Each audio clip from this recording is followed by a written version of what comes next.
Welcome to Reddit and Tea with Maria Ambrosia. Today we are discussing one of the stories found at the Nuclear Revenge Reddit section. This one is shared by Bama Fan for Jesus. Newly hired youth minister got me kicked out of church for no reason.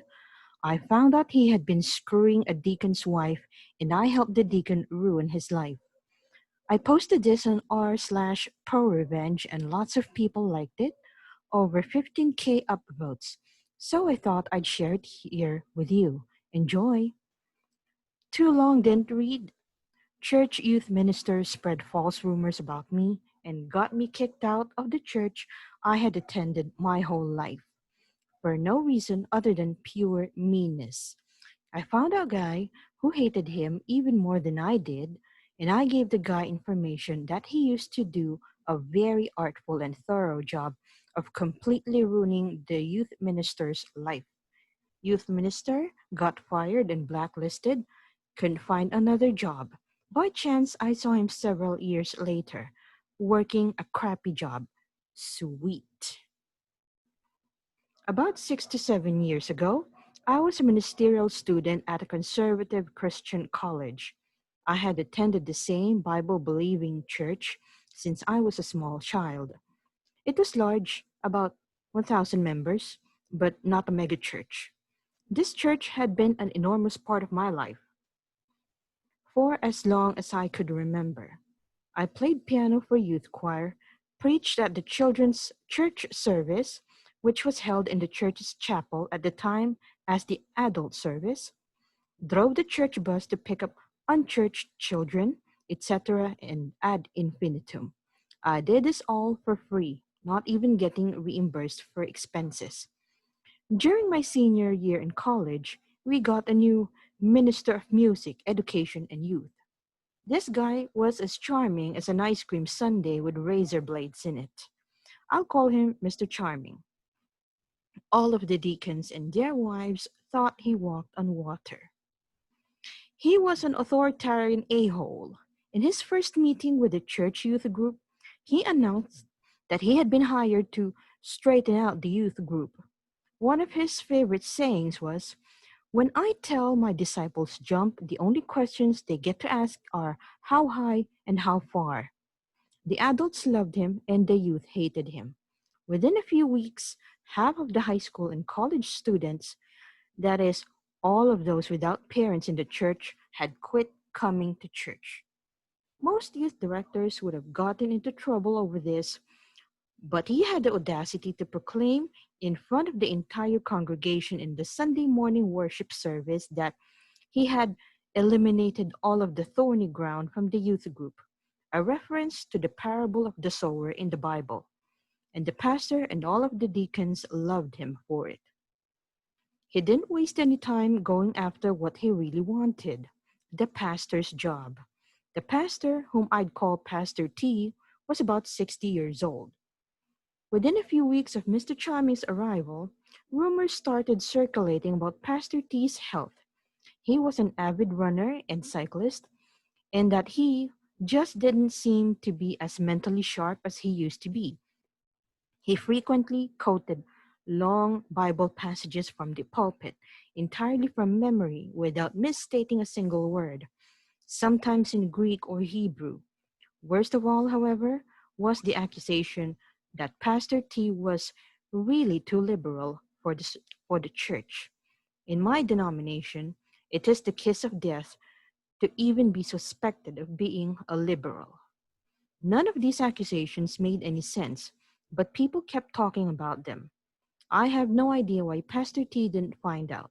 Or maybe he did find out and was just too scared to do anything about it. In some denominations, like Catholic or Methodist, the denomination assigns pastors or priests. Not my church's denomination. Each church calls the minister. This guarantees that every pastor always walks a razor's edge. The slightest slip and you're out. You don't even have to slip. Maybe you even do the right thing and it still offends enough people. It doesn't take many, just a handful if they hate you enough. Since you're Then you're out. Or maybe, like Pastor T, some creep just lies about you and gets your job. And since the church often owns your house, the parsonage or manse, your entire family is suddenly homeless and destitute. Then I became a target. I still don't know why. A couple of months after starting to work for my church, Mr. Charming called me and informed me that my services were no longer needed at youth choir, children's church, bus ministry, anywhere. In fact, he said he did not even want me to participate in any of these functions at all, not even go to the Sunday morning worship service. I later found out that members of his family had been hired by the church at very nice rates of pay to perform these functions that I'd been doing for free. His wife got paid more for playing a beat up piano at the 1 hour youth choir rehearsal than the main organist pianist got paid for playing for adult choir rehearsal, plus Sunday mornings and Sunday evenings, than when the youth choir sang. The wife could barely pick out the notes on a piano. This lady radiated bitterness, resentment, and repressed anger, but she rarely said anything. She sat there and glared, which was somehow even creepier than when she spoke. I was very hurt, emotionally, so I dropped by Pastor T's office and tearfully asked him what I'd done wrong. I couldn't get a straight answer, except he told me that people are saying things about me, and that if I wanted to get a good recommendation from him to our denomination's minister school, I'd better shut up and do what you're told. So I started asking all of my church friends what people were saying about me. Everyone said, well, I didn't want to tell you, and I don't believe it, but here's what I heard. According to the rumor mill, I had gotten my girlfriend pregnant and forced her to have an abortion. I hadn't even had a girlfriend since junior high, and I'd been arrested for possession of marijuana, and my dad had had to pay a bunch of money to hush it up. I didn't even know what pot looked like. There were other rumors, but you get the idea. I did what Pastor T told me to. I never darkened the door of that church again, except once, months later, see below. It hurt like hell. I devoted my life to that church since I was a little kid, but I had to have Pastor T's recommendation to get into the minister's school I wanted to go to, and the pain was unbearable just driving by there. So I decided to keep my distance. But I started thinking about Mr. Charming. Anyone who was that evil had to have a past, and it probably wasn't a good one. I knew that just before working for my church, he had worked at a large church in the same denomination in a small town about 50 miles away. That church was actually about twice the size of my church. So he had moved from a big church to the same job at a smaller church. A bad career move? Running away from something? Ah, there was something rotten in Denmark, and it smelled like an opportunity for me. As luck would have it, one of my uncles and his family lived in that same small town, although none of my family attended Mr. Charming's former church. So I called one of my cousins, told her my story, and enlisted her as co-conspirator. I'll call her Anne. The next Sunday morning, Anne and I attended Sunday school and morning worship at Mr. Charming's old church. Although Anne had never been a member of that church, it was a small town where everyone knew everyone, so she knew most of the people there.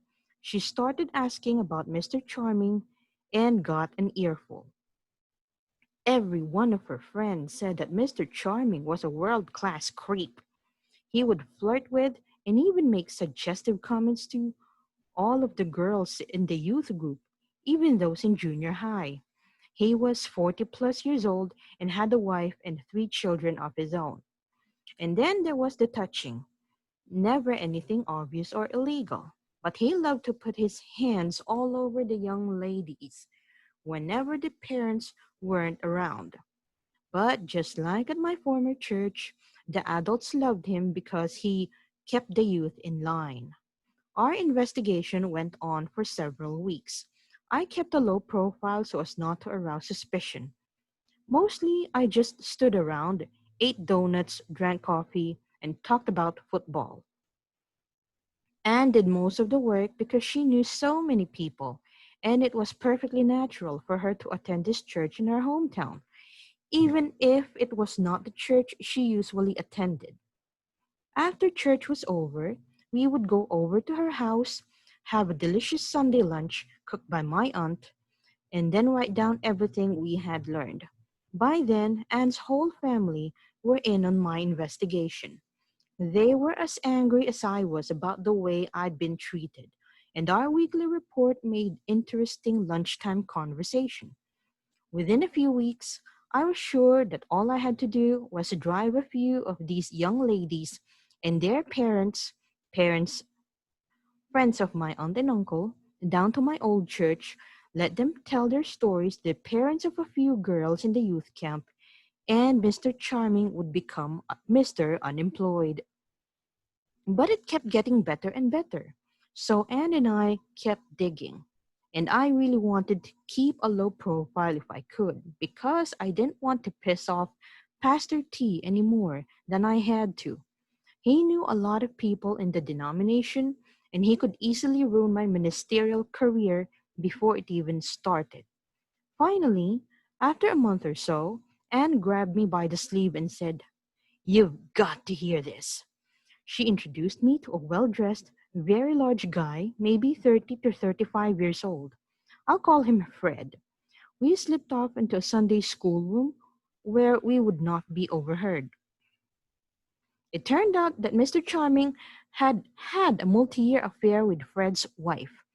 Fred had kept his cool when he found out, talked with a lawyer, and spent months gathering evidence: text messages, voicemails, emails, even photos and videos with Fred's wife and Mr. Charming in them.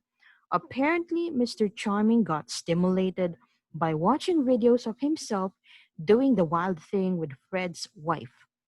Then Mr. Charming would send the photos to Fred's wife, and they would have cyber sex while texting each other. Later, they would hook up the old fashioned way and make more videos. Finally, Fred confronted his wife. She denied everything, but the evidence was just too much. Fred told her he wanted a divorce, full custody of the children, their house, his retirement money, his business, her engagement and wedding rings, everything, even the dog. She hired a lawyer, but laws and courts being what they are in this rural Bible Belt country, her lawyer told her that if the judge saw the videos, she'd be lucky if she ended up in a homeless shelter with all of her worldly possessions under her bunk in a garbage sack. Then Fred turned his attention to Mr. Charming. Fred still sincerely loved his wife, and he was convinced that Mr. Charming had deliberately ruined his marriage. Taking Mr. Charming to court, suing him for loss of consortium, and otherwise making him legally miserable would take too long. This is the rural deep south.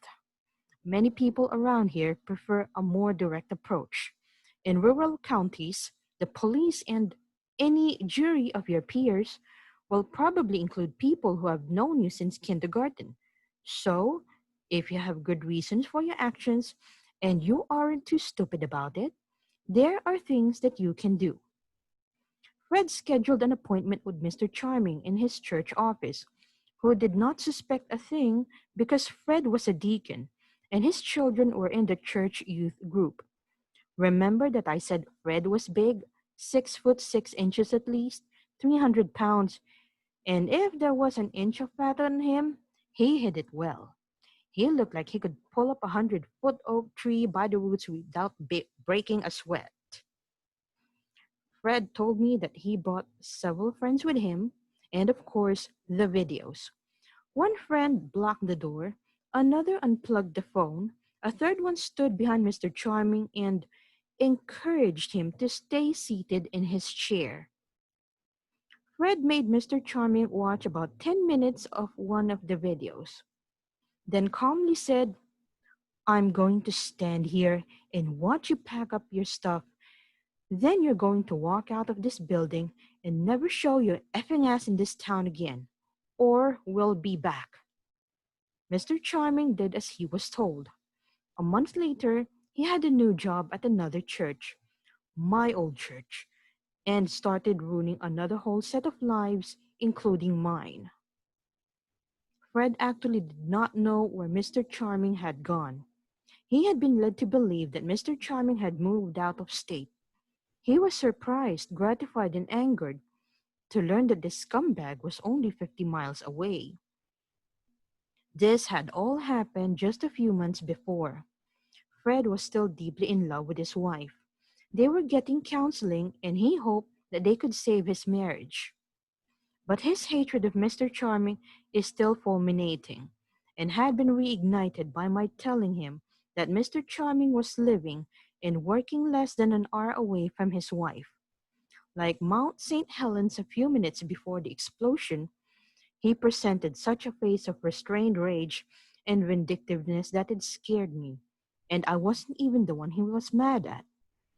The next day, Monday, I drove back up there and gave him a copy of the directory of my old church.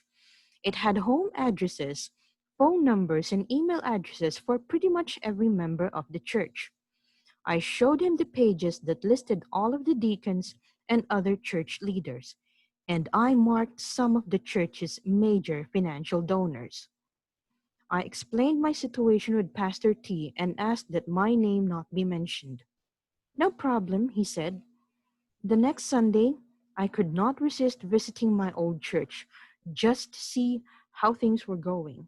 Mr. Charming was nowhere to be seen, nor was any explanation given about what had happened to him.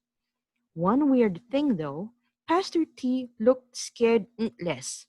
His voice, usually resonant, loud and almost musically baritone, trembled during the whole sermon.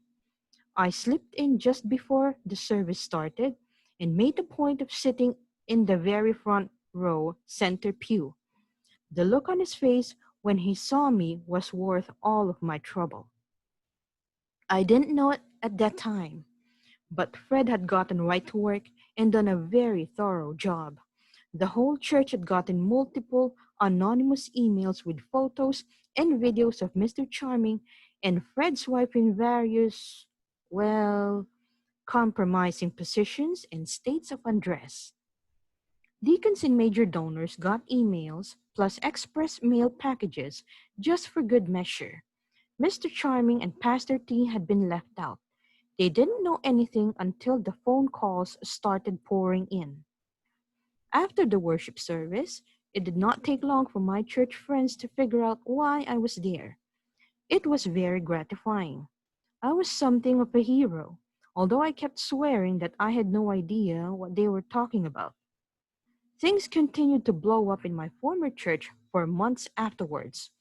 Both Pastor T and the pastor of Mr. Charming's old church almost lost their jobs because they had lied to my old church's committee of deacons, who had recommended hiring Mr. Charming about why Mr. Charming had left his old job.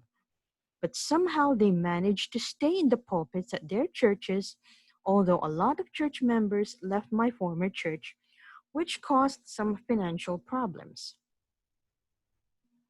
There was talk of legal action for sending unsolicited to little old ladies and other people in the church, but nobody ever was able to prove that Fred did it. I don't think they tried very hard. After all, his wife was in the videos and photos. Both churches really did not want this to become a court case because of Mr. Charming's trysts and the fact that he had spent years screwing a deacon's wife, while he had unlimited, unsupervised access to dozens of church youth, would then become a matter of public record. So they hushed it up. I never saw Pastor T again. I had lost all of the love, trust, and respect that I had had for him, and I was sure that he had figured out that I was somehow connected to the whole fiasco. So my chances of having a preaching career in my denomination were precisely zero. By that time, being a pastor, like Pastor T, was the last thing I wanted anyway. I withdrew my application to minister school and eventually completed the doctorate in archaeology at a different grad school, graduated with honors at a large, widely respected state university. I've been teaching at a large public university in the Midwest of the USA with summer gigs on archaeological digs in Europe, except this summer because of the pandemic. And I am very happy. I had no idea what happened to Mr. Charming after he left my former church, but it didn't matter because I'd move on to a new, happier, more meaningful, more enlightened life. One last very gratifying event, the reason for this post. All that happened 6 to 7 years ago. Fast forward to last March. I went to pick up a friend at a large downtown urban bus station in the US. Everyone hates this place. Not only is it crowded, it is poorly maintained and filthy. It smells like spoiled garbage mixed with diesel exhaust and seldom cleaned public restrooms. My friend's bus was late. I stopped by the newsstand to get myself a soda and candy bar. Who do you think was restocking the shelves? Mr. Charming. I just sat across from the newsstand and enjoyed my drink and snack. He recognized me, then turned away. I just sat and watched him, restocking shelves full of porno mags and junk food. Revenge is a feast that is best enjoyed cold.